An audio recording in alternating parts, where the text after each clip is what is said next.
주간 잘 지냈습니까? 네, 오늘은 약간 사정이 있어서 제가 마스크를 쓰고 설교를 하도록 할 텐데요. 잘 들리시죠? 네, 오늘 아침에 우리 너무 귀여운 4살, 7살 유치부 아이들 설교하고 왔는데 그 기운이 남아있나 봐요. 제가 이제 청년부 친구들 여러분 막 이렇게 해야 될 것 같아요. 네, 네. 우리 계속해서 이제 로마서 말씀 이제 보고 있는 제가 이제 8장까지 로마서를 좀 나누고자 하는데 그 로마서의 흐름 가운데 이제 이 8장 말씀을 보도록 하겠습니다. 이제 로마서는 제가 반복해서 말씀드리는 것처럼 예수 그리스도의 그 십자가의 죽음과 부활이라고 하는 이 사실을 믿는 자가 구원을 얻는다. 성경에서 말하는 표현을 더 직접적으로 쓰면 하나님 앞에서 의로운 존재가 된다. 의롭다함을 얻는다라고 하는 것을 다양한 언어로 또 다양한 주제를 가지고 설명을 해주는 말씀이에요. 특별히 이제 로마서 8장은 어떤 말씀이냐면 이제 성령을 가지고 우리의 구원을 설명해주는 장이라고 할 수 있어서 좀 특별하기도 하고 또 굉장히 성경 여러 곳이 다 중요하지만 그럼에도 또 이 로마서 8장은 성령의 장이라고 할 수 있을 만큼 영광스럽고 우리가 구원을 받았다는 것이 얼마나 복된 것인지를 찬송의 형식으로 잘 설명해주는 그런 특징이 있다고 볼 수가 있어요.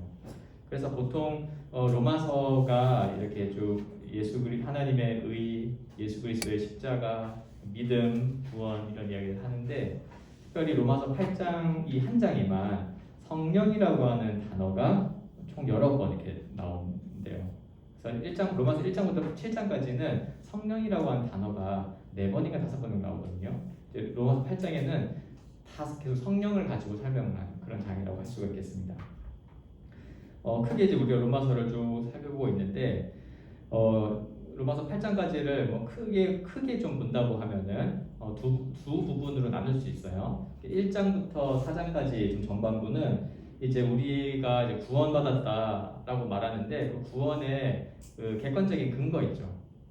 어떻게 우리가 예수를 믿으면 뭔가 우리 눈에 보이는 형태로 변화가 일어나거나 아니면 예수님을 믿고 교회에 다닌 순간부터 내 인생에 어떤 일들이 잘 풀린다든지 뭐 그런 것들이 경험되어지지 않거든요.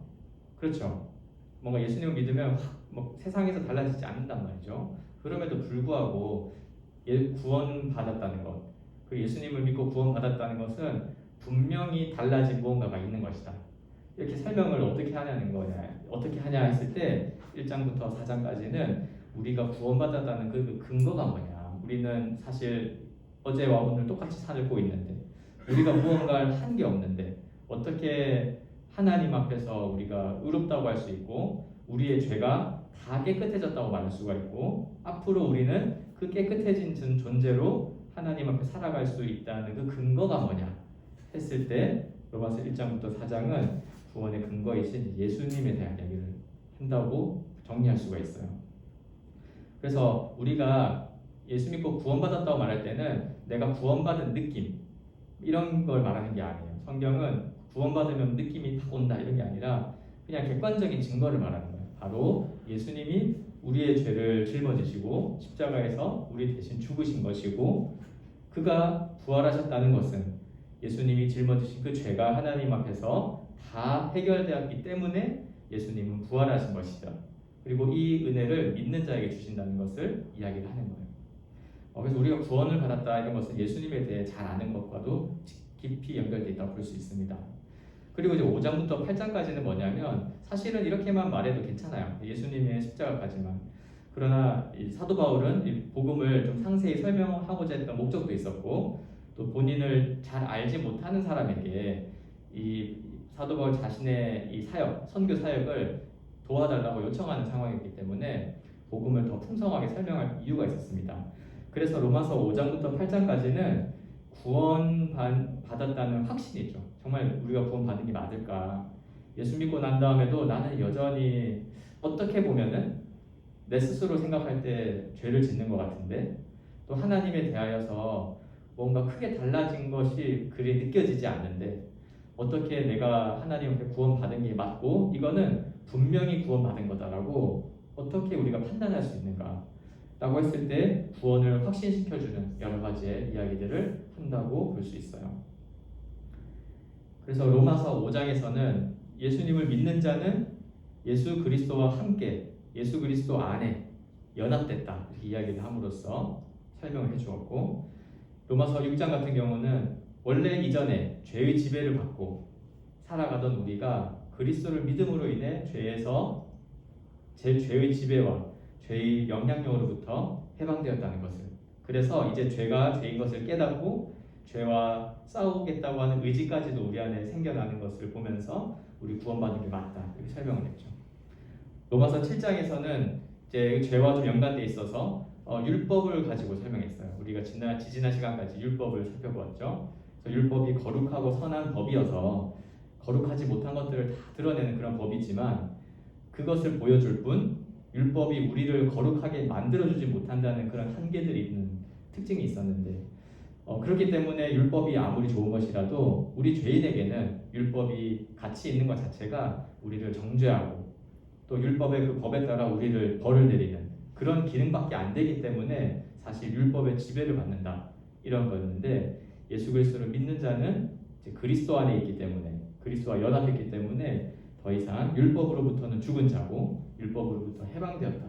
그래서 우리는 더 이상 이 율법에 따라서 무언가를 살아가는 것이 아니라는 것을 보여줌으로써 구원의 확신을 심어주었죠.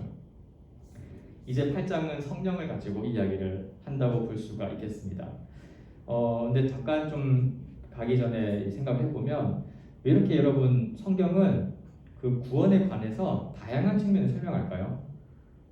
그냥 요즘 스타일, 요즘 방식으로 좀 간단하게 그 보통 제가 유튜브 이런 걸 이렇게 보니까 유튜브 채널 같은 걸 딱 볼 때 초반에 한 2, 30초가 모든 걸 결정한다고 그러더라고요. 그래서 아무리 좋은 내용이 있어도 초반에 2, 30초 강력한 임팩트가 없으면 안 본대요. 그러니까 어떻게 해요? 요즘에는 트렌드는 짧은 시간에 아주 분명하게 전달하고 분명하게 그 느낌을 주는 걸 굉장히 이제 중요하게 생각을 하죠.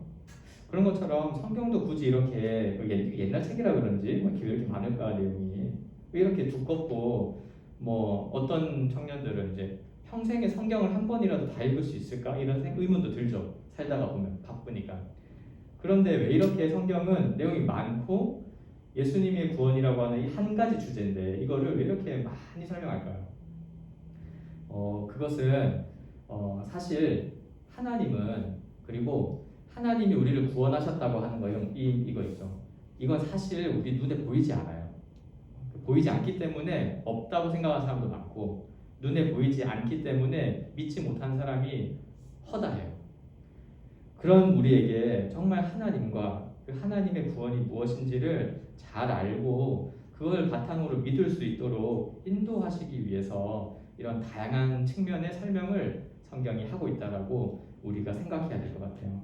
그래서 시대가 변하면 사람도 변하거든요. 우리의 인식도 바뀌고 세계관도 바뀌는데 여전히 성경, 그리고 성경이 말하는 하나님의 그 구원은 변함이 없다는 진리를 우리에게 나타내신다는 것을 좀 생각하면 좋겠어요.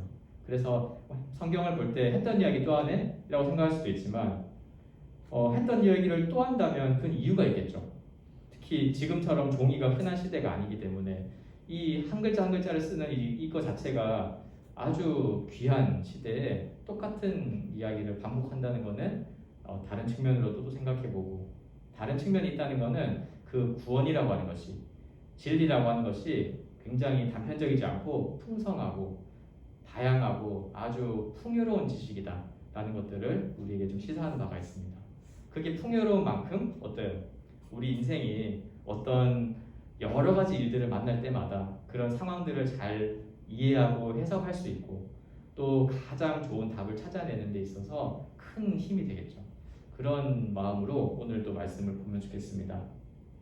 자, 아까 8장은 로마서의 8장은 성령님을 통한 구원의 확신이라고 했는데요. 사람들은 이제 예수는 하나님 하면 창조주 하나님 생각하고, 그리고 하나님은 보이지 않지만 하나님이 만드신 이 만물은 눈에 보이니까 창조주 하나님을 많이 떠올립니다.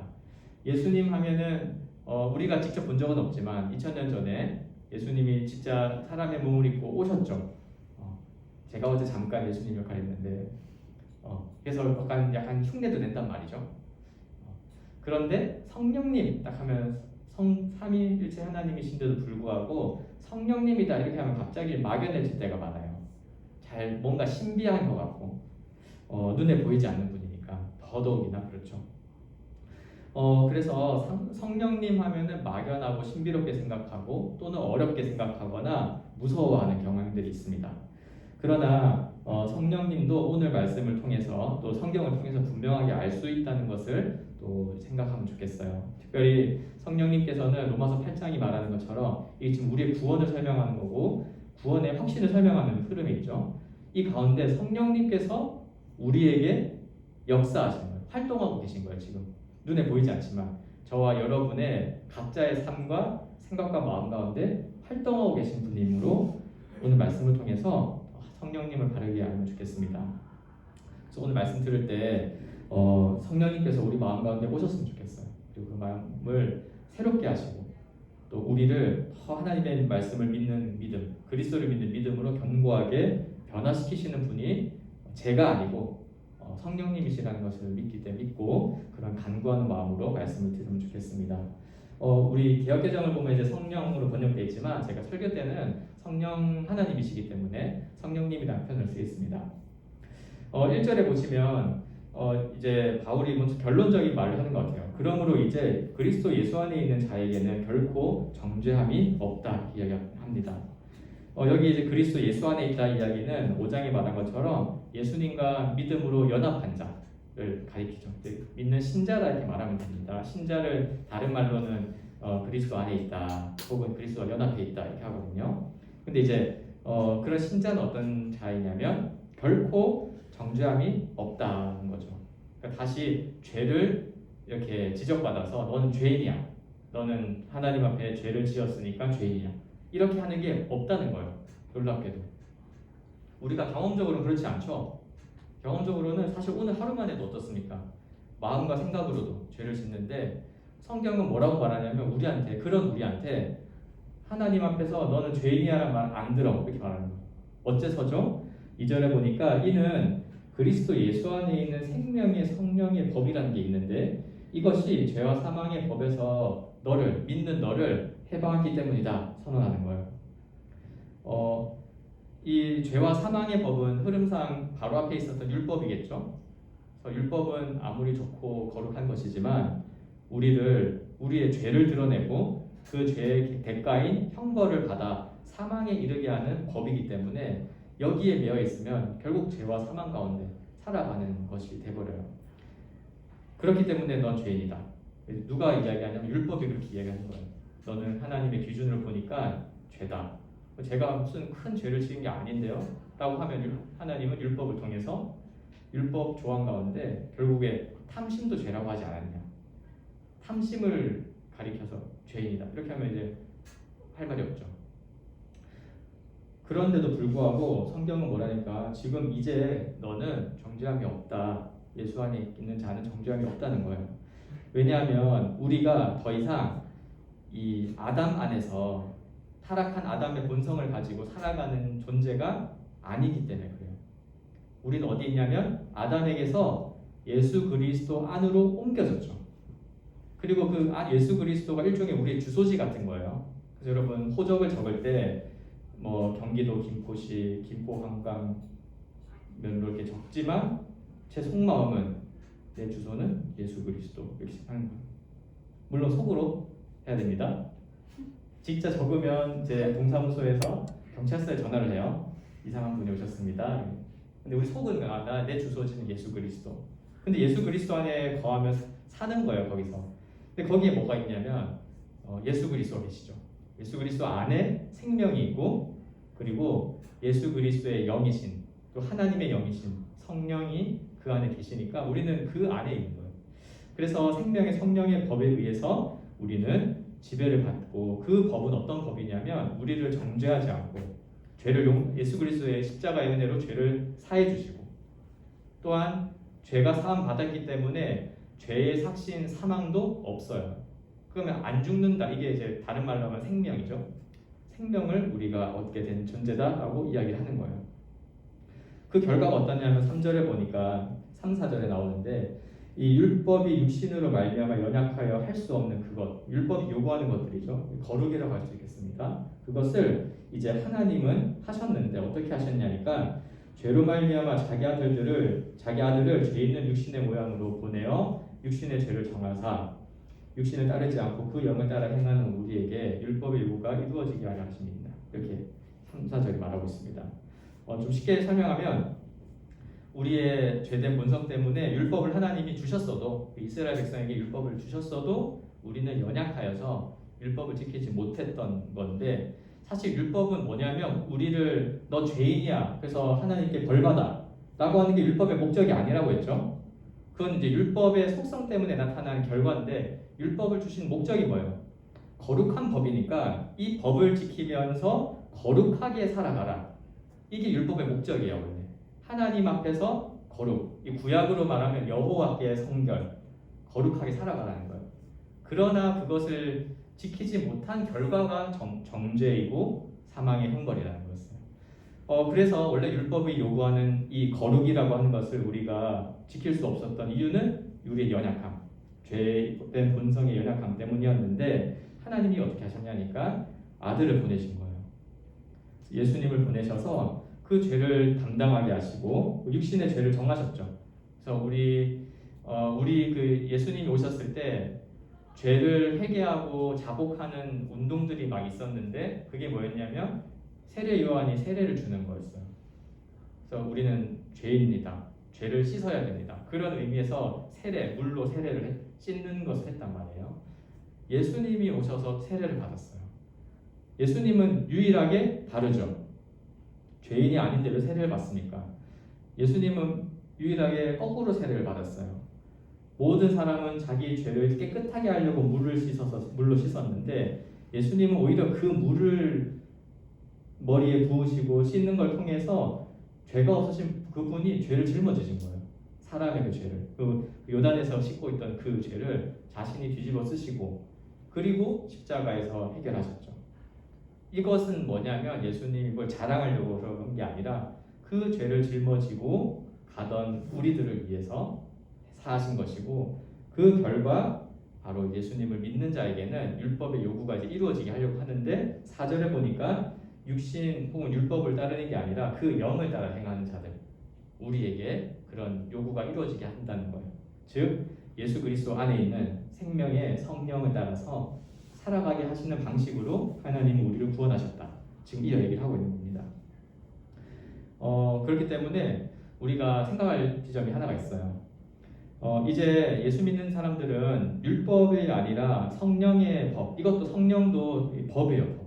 우리를 통치하기 때문에 법이라고 말하는 건데, 성령의 통치를 받는 백성들이라는 측면에서 생각해야 되는 거예요. 우리가 구원받았을 때 예수 믿고 구원받았으니까 내 죄 용서를 받았다.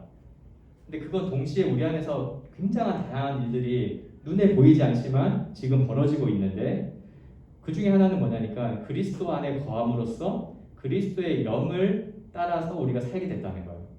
그래서 단순히 죄가 깨끗해지는 정도가 아니라 원래 그렇게 요구하셨던 거룩의 열매들, 하나님을 닮아 살아가는 것들을 우리가 이루어가게 하시려고 지금 우리 안에 변화를 일으키셨다는 것을 이야기를 합니다. 그것을 어떻게 우리가 좀 확인할 수 있냐면, 우리부터 성령을 받았다 그러죠. 우리가 흔히 쓸 때는 성령을 받았냐 이 말을 하는데, 로마서 표현을 빌렸으면 우리가 성령이 계신 그 예수 그리스도 안에 거하냐 이런 말로 많이 써요. 그래서 성령과 함께 살아가느냐 이 문제인데, 우리가 그래서 원래 율법의 요구는 뭐였냐면 거룩하는 것이었고, 거룩은 요약하면 하나님을 사랑하고 이웃을 사랑하는 거예요. 좀 더 풀어 설명하면 율법에 613가지의 계명들이 있습니다. 해라 하지 말라. 그것을 핵심적으로 요약하면 10계명이에요. 그리고 10계명을 요약하면 예수님이 2계명으로 요약해 주셨죠. 모든 율법은 하나님을 사랑하고 내 이웃을 내 몸과 같이 사랑하라고 하신 이 계명에서 이루어진 거다. 이렇게 이야기했습니다. 근데 이제 신약에서 보면은 하나로 줄이면 결국 이웃 사랑, 형제를 사랑하는 것. 그래서 우리는 하나님의 백성들이 서로 사랑하는 것, 형제를 사랑하는 것을 통해서 그 사람이 하나님을 사랑하는 자임을 우리가 나타내고 확인할 수 있는 거기 때문에 그래요. 그래서 여러분 예수님을 믿는 자는 그 마음에 변화가 생기는데 그 증거 중에 하나는 뭐냐면 형제를 사랑하고자 하는 마음이 싹 튼다는 거예요. 이게 무슨 번개불에 콩 구워 먹듯이 갑자기 무슨 자선 사업가 하듯이 자기 집을 내어주고 이런 건 아니에요. 그러나 우리의 마음의 중심이 새로워져요. 내 지체를 또 하나님께서 사랑하라고 하신 그 이웃 내 이 교회의 지체와 이웃들을 사랑하며 살고자 하는 마음이 생기는 거예요. 왜냐하면 예수님이 나를 그렇게 사랑해 주셨다는 것을 알기 때문에 그렇죠.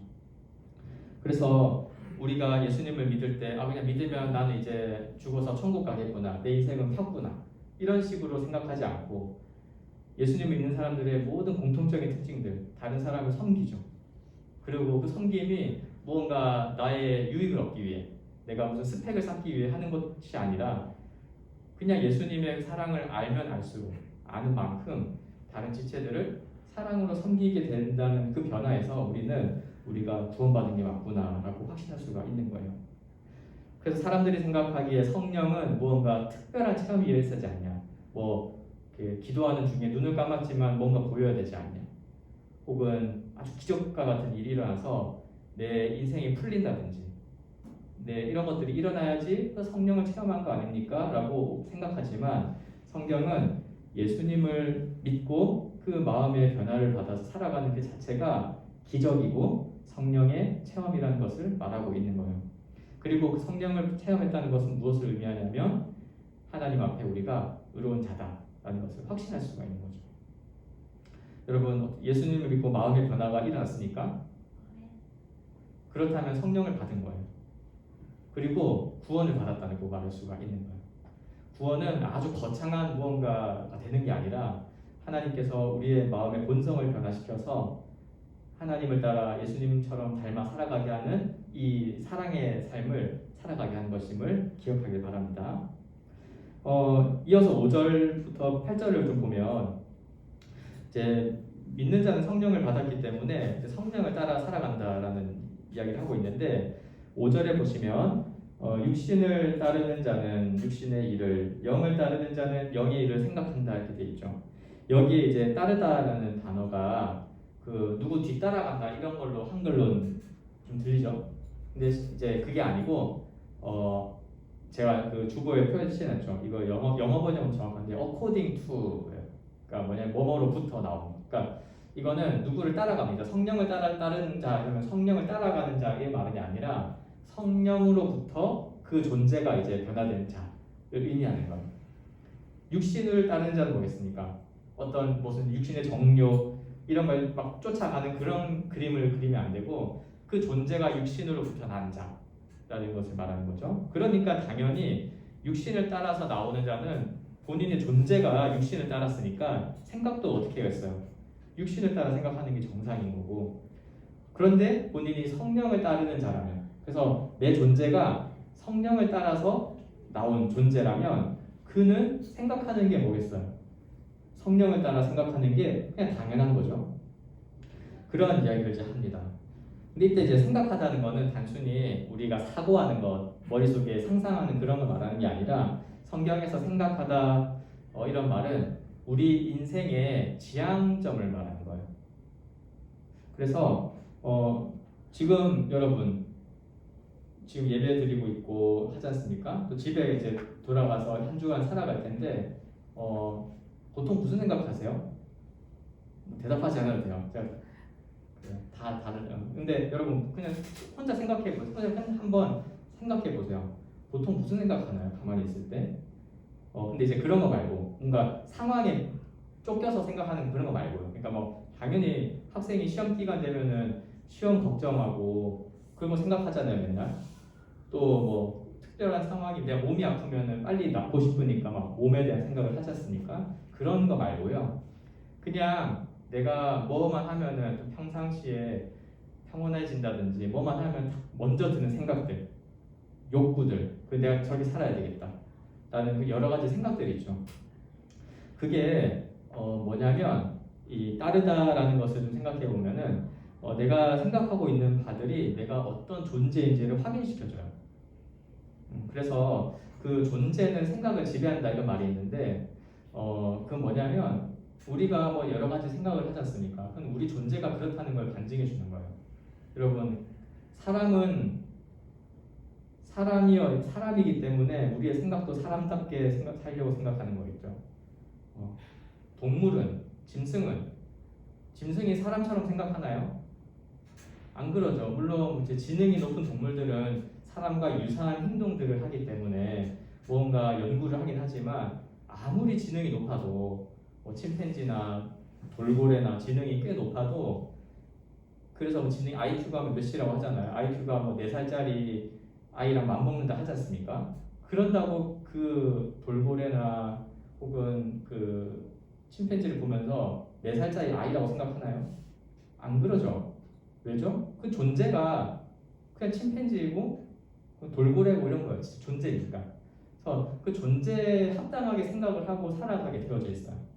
그러니까 우리가 이제 어떤 큰 반인륜적인 범죄를 보면서 우리가 맨 많이 하죠. 뭐 너가 정말 사람이 어떻게 그럴 수가 있냐 이렇게 하지 않습니까? 너가 사람인데 어떻게 그런 생각을 하냐? 뭐 행동을 저질렀다는 건 생각을 했다는 거니까 너가 어떻게 그렇게 되냐? 이렇기 때문에 사실 우리가 살아가는 삶의 지향점들, 행동들은 우리의 존재랑 관련돼 있어요.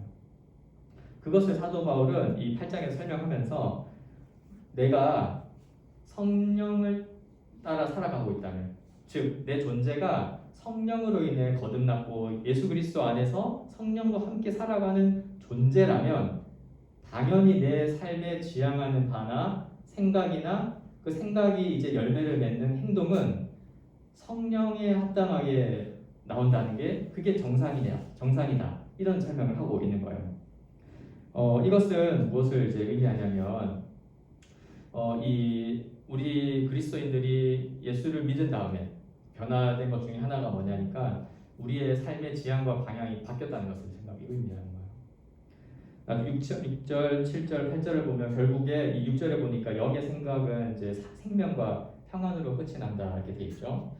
왜냐하면 예수 그리스도의 이 부활 생명 그리고 예수님을 믿음으로 하나님과 관계가 회복된 것이 있으니까 거기에는 생명이 있고 또 그것을 기초로 평안하다는 거예요. 좀 다른 말로 표현해 보면 성령으로부터 나오는 생각을 가진 성령에 의해서 변화됨을 입은 자는 삶의 질서가 생기고 하나님이 세우신 창조의 질서가 회복된 자로서 살아가는 것을 말하는 것이라고 할 수가 있겠습니다. 반대로 하나님을 떠난 자, 곧 육신을 따르는 자는 어떻습니까? 결국에 사망에 이르고 하나님과 원수가 되고 그는 계속 하나님의 법을 어기는 거. 이거는 이제 앞에서 계속 대조를 했던 거죠. 그래서 일부러 이걸 가지고 바울은 대조하는 것 같아요. 그래서 우리가 정말 성령을 따른 자다. 그래서 우리의 삶의 지향은 하나님이 주신 성령의 생각들을 하는 자인 것을 어떻게 알 수 있냐니까 우리가 예수 믿기 이전의 삶, 육신을 따라서 했던 사망에 이르는 삶, 하나님을 거절하고 또 하나님의 법을 지키지 않는 그런 자의 모습과 비교해 보면서 우리가 달라지지 않았냐. 그리고 우리의 마음의 지향이 실제로 행동으로는 다 뭘 못 지키는 일들이 있다 할지라도 우리의 마음의 생각은 어때요? 이거는 하나님의 말씀에 합당하게 하는 것이 맞아.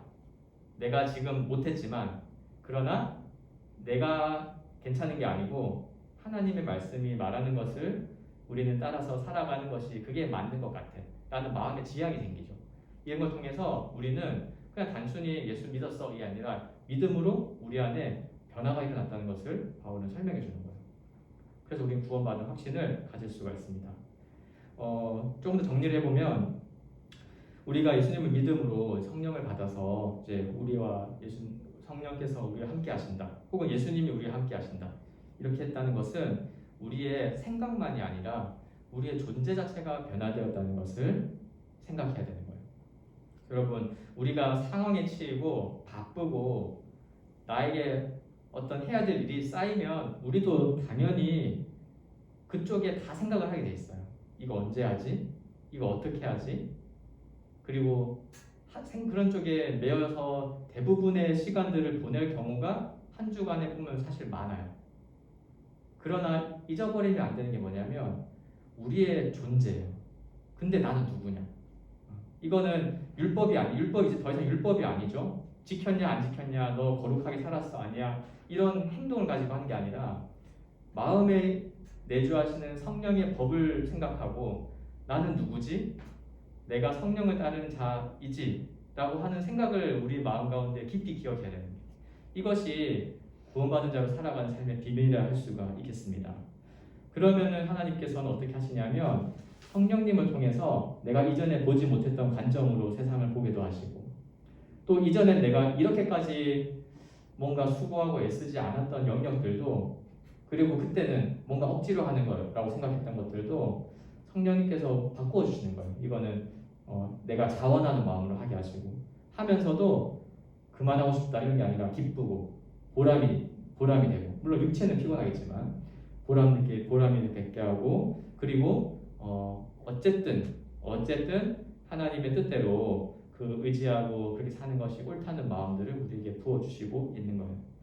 이것이 우리가 구원받은 자라는 사실을 이제 반증하는 증거가 된다고 할 수가 있겠습니다.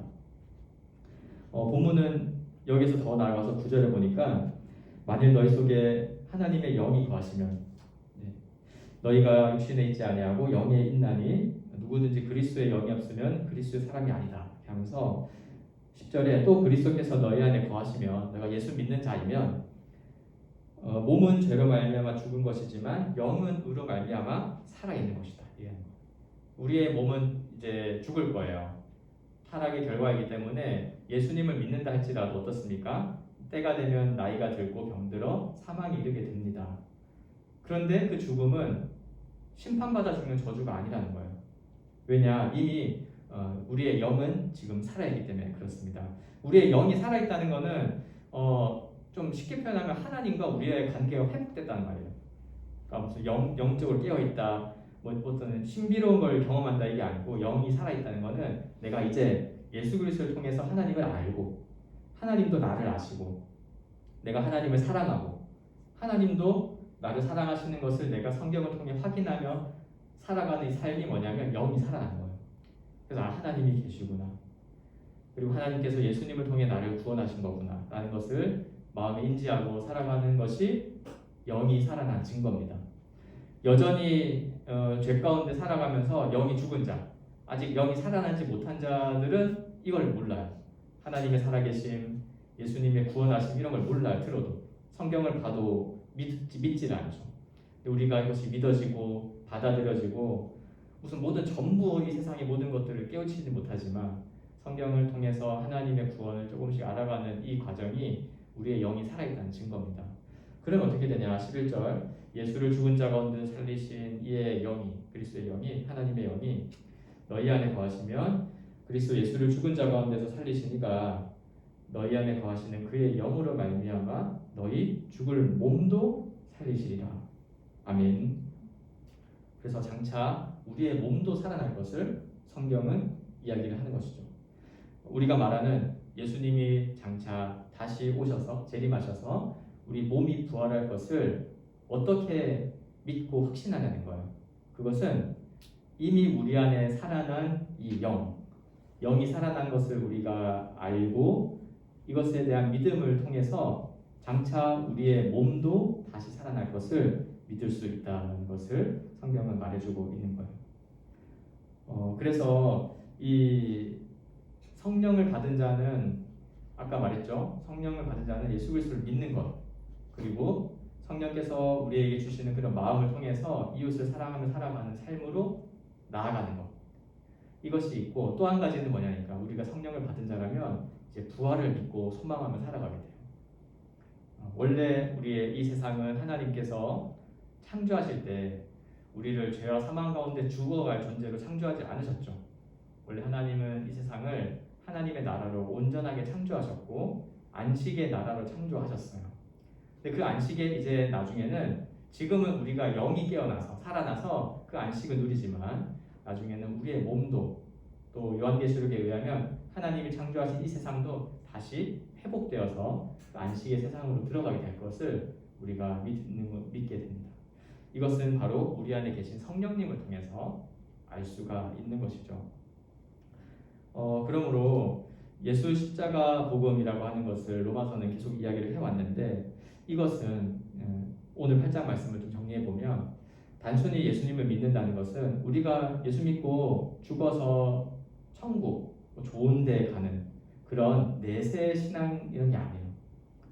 사후 세계에 뭔가 보장된 곳을 가는 것 이러한 신앙만이 아니라 그것도 물론 맞는 말이지만 그러나 복음은 지금 예수님을 믿는 우리가 성령을 받았다는 것이고 그래서 우리의 영이 살아났다는 것을 인식한 채 살아가는 것 이것이 우리가 복음을 믿고 구원받았다는 것을 말하는 거예요.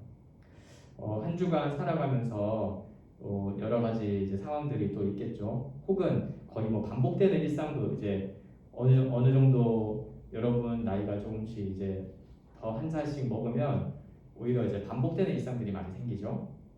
그럼에도 불구하고 매일매일 살아갈 때 우리가 그런 세상의 환경과 세상에서 말하는 가치관들 또 세상에서 이제 소위 말하는 대세라고 하는 것들 있죠.